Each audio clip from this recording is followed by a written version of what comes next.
Good morning, dear students. Welcome in my YouTube channel English Literature Guruji DR Saran. आज हम verb के बारे में चर्चा करेंगे। ये वर्ब की दूसरी क्लास है। डियर स्टूडेंट, मैंने वर्ब का एक वीडियो पहले अपलोड कर लिया है। आज वर्ब के इस टॉपिक में हम नॉन फाइनाइट वर्ब्स के बारे में जानकारी लेंगे।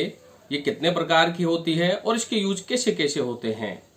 चलिए अब हम इसे शुरू करते हैं, लेकिन इसे शुरू करने से पहले आप इसे लाइक और सब्सक्राइब जरूर करें और अंत में बेल आइकन का बटन जरूर दबाएं। डियर स्टूडेंट, यह वर्ब की सेकंड क्लास है। Verb part 2 non finite verb के बारे में जानकारी लेंगे। डियर स्टूडेंट, यहाँ लिखा है it does not change according to subject and tense. Non finite verb वो होती है जो सब्जेक्ट और टेंस के अनुसार परिवर्तित नहीं होती है। यह वर्ब एक ही फॉर्म में होती है। इस वर्ब को 3 भागों में विभाजित किया गया है: इन्फिनिटिव वर्ब, जेरेंड वर्ब और participle verb. Dear student, infinitive verb 2+ verb first form में यूज होती है। जेरेंड वर्ब हमेशा वर्ब फर्स्ट आईएनजी में यूज होती है और यह नाउन के तौर पे काम में ली जाती है, जिसे आप सब्जेक्ट और ऑब्जेक्ट दोनों जगह पर आप इसे लिख सकते हैं as a noun. Participle verb, जिसमें हम 3 तरह के पार्टिसिपल यूज करते हैं, जिसमें आईएनजी, ईडी व ईएन होते हैं। ये 3 प्रकार के पार्टिसिपल्स होते हैं जो हमने यहाँ लिखा है। पहला पार्टिसिपल है प्रेजेंट पार्टिसिपल वर्ब, जिसमें वर्ब के साथ आईएनजी। दूसरा है पास्ट पार्टिसिपल वर्ब, जिसमें वर्ब की थर्ड फॉर्म आती है। और थर्ड है परफेक्ट पार्टिसिपल वर्ब, जिसमें हैविंग प्लस वर्ब की थर्ड फॉर्म का यूज होता है। इस तरह से ये नॉन फाइनाइट वर्ब के 3 भाग हैं।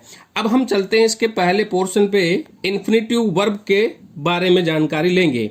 डियर स्टूडेंट, इन्फिनिटिव वर्ब ये वो वर्ब होती है जो मेन वर्ब की तरह यूज नहीं होती है। ये 2+ वर्ब की फर्स्ट फॉर्म में यूज होती है और ये बेयर इन्फिनिटिव में भी यूज होती है। यहाँ पे active form of infinitive verb दे रखी है जो 2+ वर्ब की फर्स्ट फॉर्म में आएगी, जैसे कि टू वॉक है, टू रन है, टू राइट है, टू प्ले है। और इसका पैसिव फॉर्म होता है इन्फिनिटिव का, टू के बाद में बी, फिर वर्ब की थर्ड फॉर्म। जैसे लिखा है मैंने यहाँ पे to be written, to be played और टू बी संग। इस तरह से इन्फिनिटिव वर्ब का एक्टिव और पैसिव लिखा जाता है।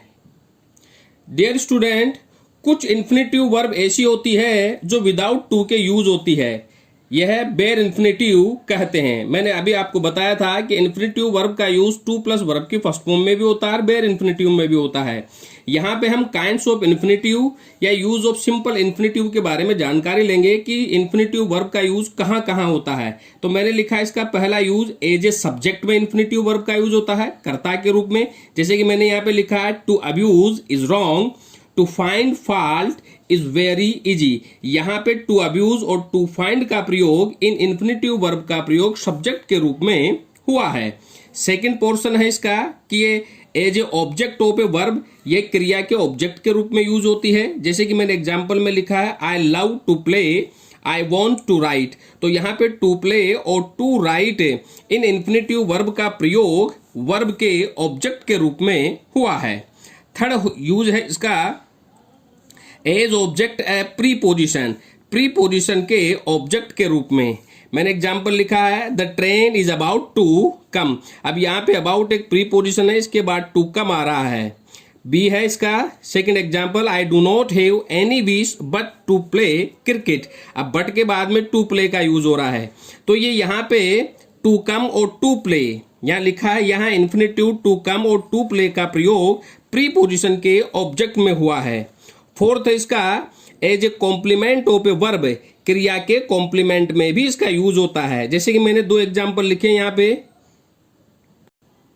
ही only wants to be a cricketer और सेकेंड है his ambition is to build a temple. तो यहां पर लिखा है नॉट टू बी और टू बिल्ड यहाँ कॉम्प्लीमेंट में यूज हुई है। यहां पर टू बी का यूज और टू बिल्ड का यूज जो यूज हुआ है वो एक कॉम्प्लीमेंट ऑफ ए वर्ब के रूप में यूज हुआ है। 5वां यूज है इसका as an objective complement, object के पूरक के रूप में। आई सा हर स्लिप। अब यहाँ पे स्लिप का यूज ऑब्जेक्ट कॉम्प्लीमेंट में यूज हुआ है। सेकंड एग्जांपल है दे सा हिम गो। यहाँ पे स्लिप और गो का यूज इन्फिनेटिव वर्ब में ऑब्जेक्ट कॉम्प्लीमेंट में यूज हुई है। अब हम बात करते हैं बेयर इन्फिनेटिव। बेयर इन्फिनेटिव वो इन्फिनेटिव होते हैं जिन्हें विदाउट टू यूज किया जाता है। डियर स्टूडेंट, यह हमने लिखा है मॉडल एक्सैलरी के साथ हम इन्फिनेटिव कभी भी नहीं लगाते हैं। किसी भी मॉडल के साथ हम इन्फिनेटिव का यूज नहीं करते हैं, जैसे कि shall play, will come, could talk, may go. इस तरह से हम किसी भी मॉडल के बाद में किसी भी इन्फिनेटिव का प्रयोग नहीं करते हैं। यहां नोट में देखो हमने लिखा है आउट और यूज्ड मॉडल। ये दो मॉडल ऐसी है जिनके साथ हम टू का यूज करते हैं। जैसे मैंने लिखा है एग्जाम्पल में they use to smoke cigarette.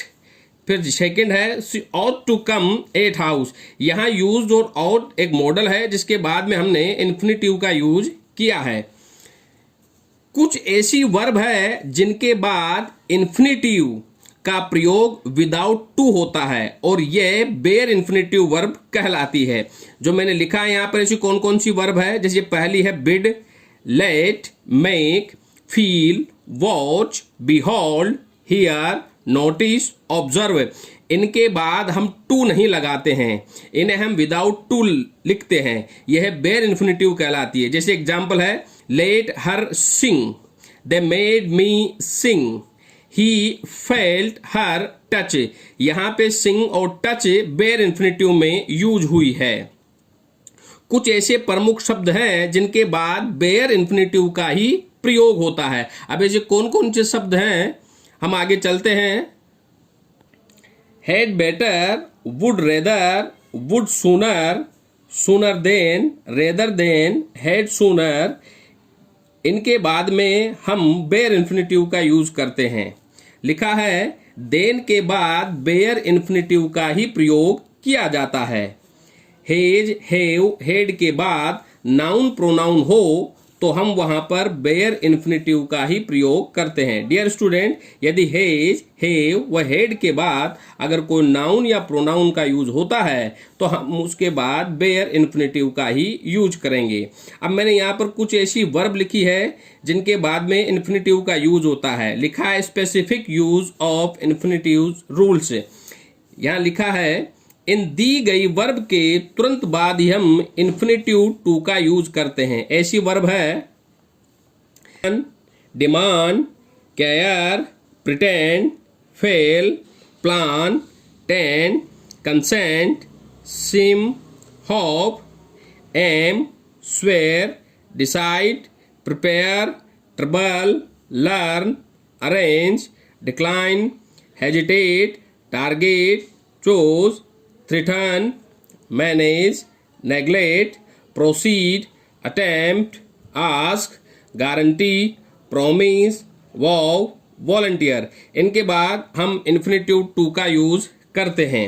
Dear student, WH word है how, what, when, where, which, why के बाद इन्फिनेटिव वर्ब का यूज किया जाता है। जैसे कि मैंने यहाँ एग्जाम्पल में लिखा है she knows how to sing. अब यहाँ पे टू सिंग एक इन्फिनेटिव वर्ब है। दूसरा एग्जाम्पल है I remember when to switch off the machine. यहाँ पर वेन के बाद टू स्विच आ रहा है, यहाँ पर हाउ के बाद टू सिंग आ रहा है, ये इन्फिनेटिव है। और याद रखिएगा स्टूडेंट, वेदर के बाद इन्फिनेटिव वर्ब का प्रयोग होता है हमेशा। एग्जाम्पल लिखा हमने I wonder whether to write. यहाँ वेदर के बाद टू राइट का यूज हो रहा है जो एक इन्फिनेटिव वर्ब है। और लास्ट में हमने लिखा है टू प्लस एडवर्ब या इनफ के बाद भी टू प्लस वर्ब की फर्स्ट फॉर्म यानी कि इन्फिनेटिव का यूज किया जाता है। तो इस तरह से हम वर्ब का यूज, जिसमें इन्फिनेटिव वर्ब का यूज इस तरह से करते हैं। डियर स्टूडेंट्स, आज हमने इस वीडियो में मैंने आपको वर्ब इन्फिनेटिव के बारे में समझाया है कि इन्फिनेटिव का यूज ऐसी कौन कौन सी वर्ब है जिनके साथ हम वर्ब इन्फिनेटिव का यूज करते हैं।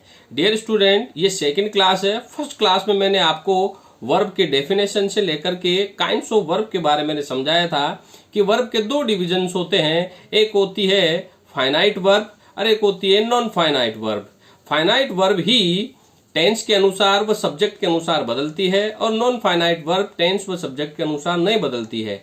आज हम नॉन फाइनाइट वर्ब में डिवीजन को लेकर के हम इसमें चर्चा कर रहे थे सेकंड वीडियो में, जिसका पहला डिवीजन इन्फिनिटिव वर्ब, दूसरा जेरेंड और थर्ड पार्टिसिपल वर्ब के तौर पर होता है। आज हमने इन्फिनिटिव का यूज कहां कहां होता है और बेयर इन्फिनिटिव कौन से होते हैं। Dear student, infinitive verb to plus verb की फर्स्ट फॉर्म में भी आती है और बेयर इन्फिनिटिव में भी आती है, जिसमें टू का यूज नहीं होता है।